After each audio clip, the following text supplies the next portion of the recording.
What if I told you there's a brand new plan in Washington to save Social Security worth $1.5 trillion, but here's the catch: you might never see a single penny from it?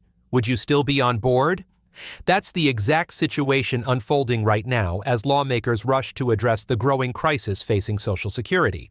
The insolvency date, the point at which the program won't have enough money to pay full benefits, keeps getting closer. Just a few years ago, the estimate was 2035. Then it became 2034. Now the latest reports say the trust fund could be depleted by 2033. And when that happens, the immediate effect will be a 24% cut in benefits for everyone, no matter how long you've been paying into the system. That is why a bipartisan group of senators is floating an ambitious proposal to invest $1.5 trillion into a brand new fund that could grow for the next 70 years before being tapped to support Social Security. In this video, we're going to unpack exactly how the plan would work, where the money might come from, who would benefit, and what risks come with this approach. We'll also discuss whether this is the kind of bold long-term solution we need, or whether it's a distraction from more urgent, short-term fixes. If you want to stay up to date with every major Social Security change, make sure to like this video and subscribe to Social Security Post so you never miss an update. Social Security's financial challenges are not new, but the timeline has been shifting in the wrong direction faster than many expected. Initially, experts projected the trust fund would be able to pay full benefits until 2035. That was alarming enough, but updated reports have shaved off 2 years, moving the date to 2033. This earlier insolvency date means that the clock is ticking even faster, and without action, the program will face an automatic 24% reduction in benefits almost overnight. For the average retiree, that could mean hundreds of dollars less each month, a blow that many households simply cannot absorb. The reason for the accelerated timeline comes down to a mix of demographic and economic factors. More people are retiring, people are living longer, and the ratio of workers paying into the system compared to retirees drawing from it has been shrinking. Meanwhile, wage growth and payroll tax revenue haven't kept up with benefit obligations. Economic disruptions, such as recessions or high unemployment periods, also reduce the inflow of funds into Social Security.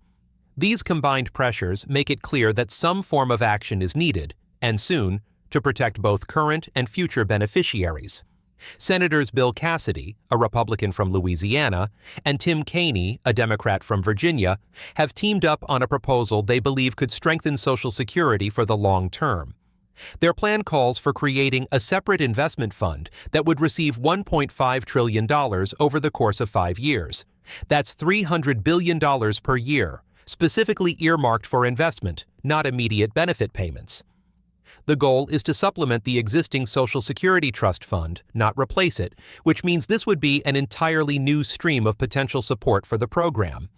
By framing it as a bipartisan initiative, Cassidy and Kaine hope to attract support from both sides of the political aisle. In fact, they've already been able to generate interest among lawmakers who have previously supported similar concepts. They see this as a way to take advantage of higher-yield investment opportunities that could, over decades, create a massive pool of resources to keep Social Security solvent for future generations. However, they acknowledge this is not an immediate fix and won't prevent the 2033 insolvency unless paired with other measures. The proposed investment fund would operate differently from the current Social Security Trust Fund, which primarily invests in U.S. Treasury securities, a safe but relatively low-yield asset. Instead, the new fund would be invested in a diversified mix of stocks, bonds, and potentially other financial instruments. The money would be locked away in an escrow account for 70 years, meaning no withdrawals would be allowed until that period is up. During those decades, any earnings, such as dividends or interest, would be reinvested to take full advantage of compound growth. The Treasury Department would continue to handle current benefit payments as usual, using existing trust fund resources and incoming payroll taxes. The new fund is meant to act as a backup or supplement for when the original trust fund is strained in the future. By holding the investments for such a long period, the plan relies on the historical trend of markets to grow over time, even with periods of downturn. Lawmakers hope that after 70 years, the fund would have grown large enough to make substantial contributions to Social Security payments without needing constant emergency interventions. One of the most critical questions about this proposal is where the $1.5 trillion will come from. The senators have suggested that part of the funding could be drawn from tariff revenues, money collected on imported goods, as proposed in various discussions by the Trump administration. These revenues, they argue, could be redirected from general use to specifically bolster the investment fund for Social Security. Another option is for the federal government to borrow the money, with the expectation that the long-term returns from the investments will exceed the interest costs on the borrowed funds.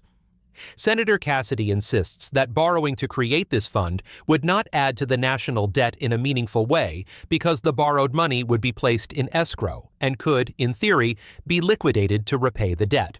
In other words, the borrowing would be matched by an asset of equal or greater value. Still, critics are skeptical of this reasoning, pointing out that any borrowing technically increases debt obligations, regardless of the plan to repay them in the future. This debate over the source of funds is likely to be one of the most contentious aspects of the proposal. The biggest selling point of the plan is its potential for significant long-term growth. By investing in a diversified portfolio rather than solely in government bonds, the fund could potentially achieve much higher returns over time. This growth could provide a substantial supplement to Social Security payments decades down the road, helping to ensure the program's stability without requiring constant tax increases or benefit cuts. Cassidy has estimated that the plan could generate enough returns to cover at least 70% of the borrowing needed to maintain benefit levels for the next 70 years. Additionally, the plan offers a form of future-proofing. If implemented, it could reduce the political pressure to overhaul Social Security every decade or so, since a well-funded investment account would provide a cushion against demographic shifts or economic downturns.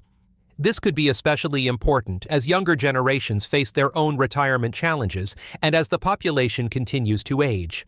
Supporters see it as an opportunity to take advantage of time and compound interest in a way that current trust fund investments simply cannot match. While the plan sounds promising for future retirees, it offers nothing for current Social Security recipients or those close to retirement.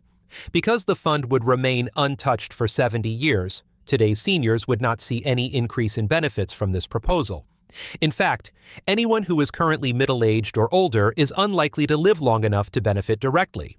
This creates a generational divide, where younger Americans stand to gain, but older Americans still face the looming insolvency issue with no immediate relief in sight. This limitation raises tough political questions. Lawmakers will need to balance the urgency of preventing the 2033 cuts with the need to secure Social Security for future generations. It's possible that the plan could be paired with short-term fixes, such as modest tax increases, gradual benefit adjustments, or other reforms, to address immediate needs. Without such measures, the plan risks being viewed as a long-term savings account that does nothing to address the urgent challenges facing the program today. Investing in the stock market and other assets comes with inherent risks, and critics of the plan have been quick to point this out. While markets tend to rise over the long term, they are also subject to significant volatility in the short and medium term. Prolonged bear markets, economic recessions, or global crises could cause the fund's value to drop substantially, potentially delaying or reducing the benefits it could provide. The plan assumes that over a 70-year horizon, these downturns will be outweighed by periods of growth, but that is not guaranteed. Another concern is political risk. A fund of this size, sitting untouched for decades, could become a tempting target for future lawmakers looking to redirect the money for other purposes. Without strong legal protections and bipartisan commitment, the integrity of the investment plan could be compromised long before it matures. Even with such protections in place, economic and political realities might force changes to the plan, reducing its effectiveness or altering its original intent. The idea of investing part of Social Security's resources in the stock market is not entirely new. Over the years, several proposals have suggested shifting some trust fund assets into higher-yield investments to increase returns. Some plans have gained traction, while others have been dismissed due to concerns about risk and market dependency. What sets this plan apart is its scale, $1.5 trillion over 5 years, and its extremely long investment horizon of 70 years. Senator Cassidy has already tested the waters with a similar proposal in a previous Congress, which attracted support from 7 Republicans and 7 Democrats. That bipartisan backing suggests there may be a path forward, especially if the plan can be paired with measures to address short-term insolvency. However, past experience also shows that proposals involving market investments can quickly become politically contentious, especially during periods of market instability. Right now, the plan is in its earliest stages. Cassidy and Kaine are working to rebuild their bipartisan coalition, reaching out to lawmakers from both parties to gauge interest and gather feedback. They have not yet released formal legislative text, which means the details are still being shaped. Before it can move forward, the proposal will need to be refined, scored for cost, and debated in committee. This process could take months, if not years, before it reaches a full vote in the Senate or House. In the meantime, the senators will likely promote the plan to the public and to interest groups in an effort to build grassroots support. The more backing they can demonstrate, the better their chances of persuading skeptical lawmakers. However, the plan's long-term nature and lack of immediate benefits may make it a harder sell to constituents who are more concerned about next year's Social Security checks than about the program's health in the next century. As with most major Social Security proposals, public opinion is divided. Supporters praise the plan's forward-thinking approach and its potential to protect benefits for future generations without constantly raising taxes or cutting payouts. They argue that starting now is essential. The sooner the investments begin, the more time they will have to grow, and the larger the eventual payoff will be. On the other hand, critics see it as an overly long-term solution that ignores the urgent needs of today's retirees. They point out that a 70-year wait for benefits means the plan will do nothing to stop the looming 2033 cuts. Others worry about the risks of relying so heavily on market performance and fear the plan could backfire if economic conditions worsen. This mix of optimism and skepticism suggests that the proposal will face a tough road ahead in Congress. For seniors currently receiving Social Security, the plan provides no direct relief. If the trust fund becomes insolvent in 2033, benefits will still be cut by 24% unless other measures are taken.